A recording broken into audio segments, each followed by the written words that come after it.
Hey, what's up, fellow YouTubers? This is Starscream 1988, and today I'm going to bring you a toy review. And this one comes from round 2. And it's the people that own Plain Mantis. So anyway, let me just show you the damn thing. So as you can see, this is Captain Action. And I'm really excited about this. I actually, back in New York Comic Con, I remember speaking to one of the gentlemen at the booth, and I was setting up that morning. I think it was like Saturday morning when I walked by and I saw it. And I hadn't seen it on Friday on preview day, but I walked by, I checked it. I was like, oh shit, this is back. And he's like, yeah, it's back, and we got the rights to it. So I was kind of excited. This originally came out in 1966, and it was created by Stan Winston, and he's actually the same guy that created G.I. Joe, the action figure dolls from the 60s. And then later on, after he got his, money and all that good stuff, he decided he wanted to create something else. So Ideal, I think that was the name of the company, Ideal. Yeah, Ideal basically paid him to create their own version of a toy line. And the difference between this and the G.I. Joe was that obviously G.I. Joe was a military team, which is cool. Something we all love. But they actually went ahead and they started licensing off characters. So they paid DC Comics for some of their characters. They paid Marvel, and they paid, I believe it's called King's Entertainment or King's Syndicate, something like that. And those are the people that had like the Lone Ranger, they had Flash Gordon, they had the Green Hornet. So these people paid to have costumes made where you could interchange with, as you can see here, Captain Action. Now this is the deluxe version of Captain Action, so this isn't the mass retail that you can just buy at Toys R Us. This is the one that has the extra, weapons and so forth and stuff like that. And again, it has the cooler box. This is what the original Captain Action looked like. And that's basically it. Let me kind of bring this forward so you can read that there for yourself. Hope you can see that. Cool. Alright. So, let's turn him around. And there he is. There is the long-awaited Mr. Captain Action. And again, this is the deluxe version. Now, in terms of him, he's not any different than the Toys R Us. It's just what's in here. And I'll show you that in a second. Again, there's the little sticker letting you know that this is the exclusive and that this is like a retro box. The side of the box, it wraps around. So you can see that there. It looks pretty cool. 1/6 scale. Back in 1998, Plain Mantis brought this back, but they weren't 12-inch. They were, I believe, 8-inch.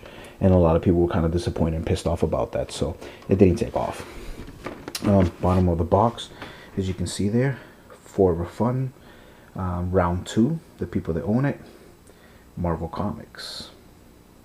There you go. So, open that up, and there it is. There's all the items. Now, when I went to Toys R Us 2 weeks ago, I did pick these up. They were in my hand. I was going to buy them. But I don't know. I just kind of like really said, it's a risk of money. And, me being a Transformers geek, I couldn't see myself buying 2 or 3 sets of these things. But we'll see. Maybe I'll like this enough where I'll want to actually get a Captain Action for each of my costumes. Or for my favorite characters anyway. But anyway, so again, there you can see there's the laser gun. There's the sword. Pistol holder and all that. Here's a little bio of him. Bring that forward so you can check that out. Read it for yourself. You can pause it. There we go.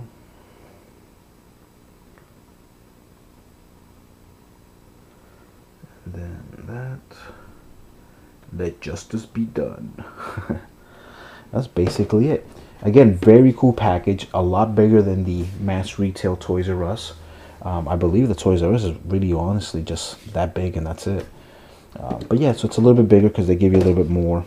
There's a little map inside, and I'll show you all that stuff. And I do have the first wave.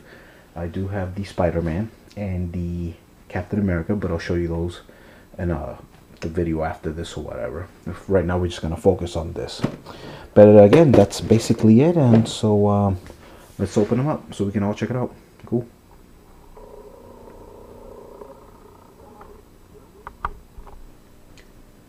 Okay, and we're back.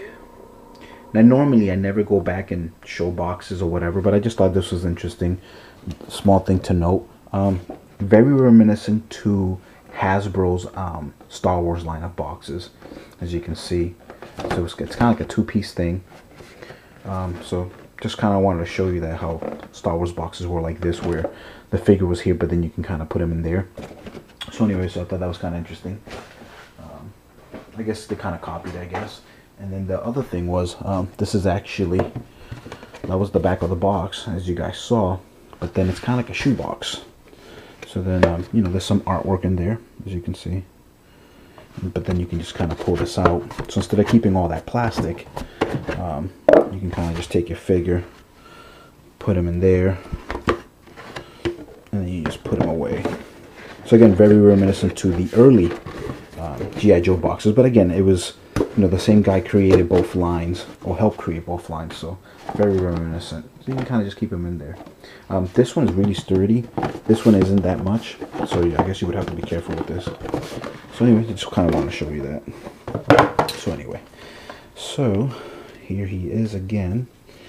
You know, one thing to note about Captain Action, I am psyched about having it. But I think my big thing was, more than anything, was the fact that, you know, for the costumes, the costume changes.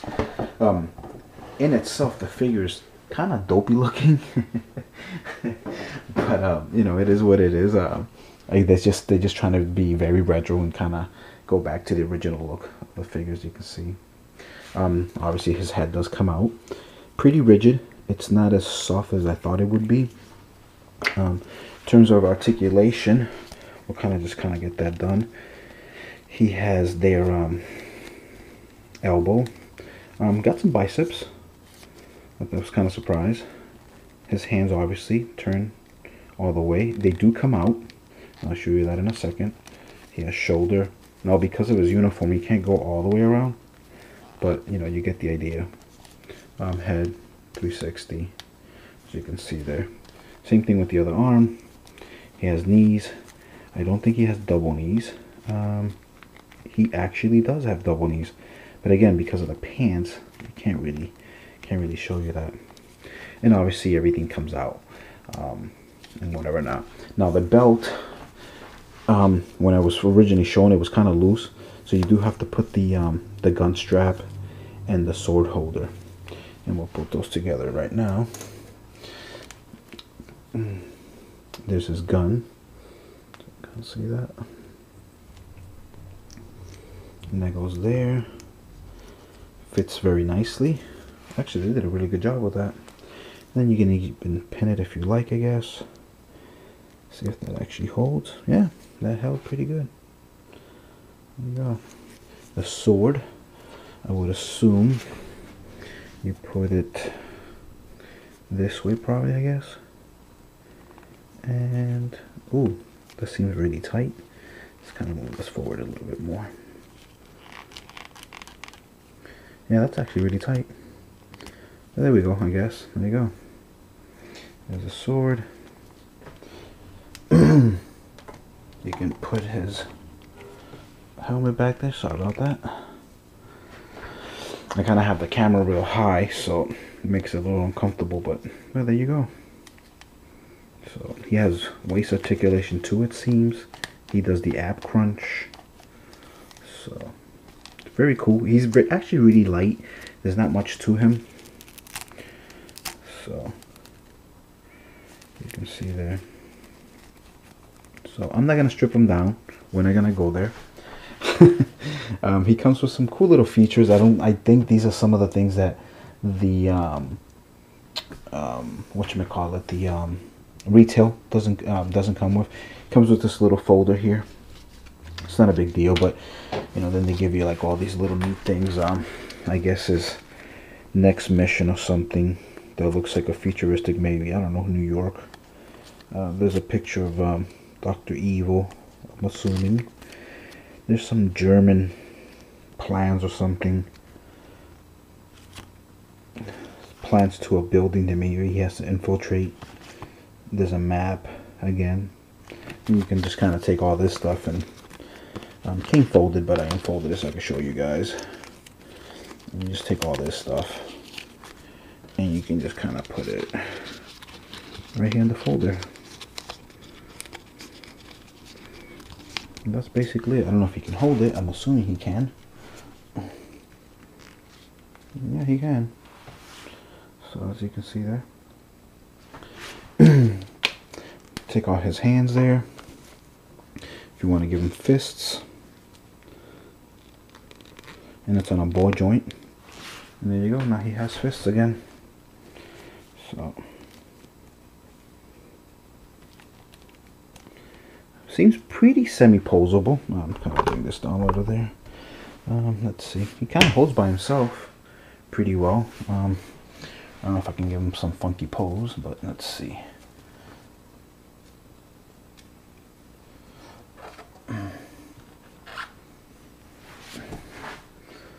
There you go. Also came with this huge map right here.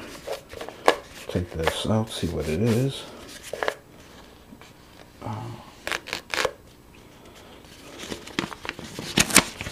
Let's see. Oh, that's really cool. So it's one item I haven't shown you yet, but this is his hollow communicator. And it basically shows you how to use it and what are all the dials for. That's cool, I guess. Kind of neat. And here is his hollow communicator. It's right there. Looks very Star Trek like. Very cool. And I guess that you can kind of again put here like that or whatever. So I'm really liking this a lot. Again, he feels pretty nice. Very light. In terms of comparison, I'm going to show you right now.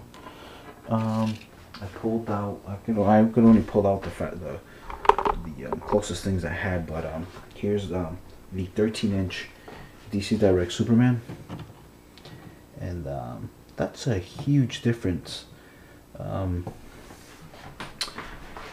I could swear he was supposed. It says 1/6 scale. 1/6 scale, to my understanding, is 12 inches.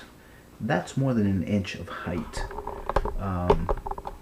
Maybe I'm wrong on the 1/6 scale. Maybe, I mean, obviously 1/6 scale can be based off on a person that's 5'6". You know, I'm 5'6", so 1/6 scale of me being done, I guess, would be that. And if a person's 6'2", I guess that would be the 1/6 scale version of that. I guess, I don't know. Another comparison would be the Sideshow Star Wars figures. They're normally 12 inches. Of course, Asa Ventress or like Darth Maul, she's a little shorter. So as you can see right there, she's almost his height. So just to kind of give you a comparison. And he looks really dopey next to both of these, I must say. But basically, I guess the last thing I would want to say about this is, so far I'm liking it a lot. I think it's really cool. So I'm going to be obviously messing around with it.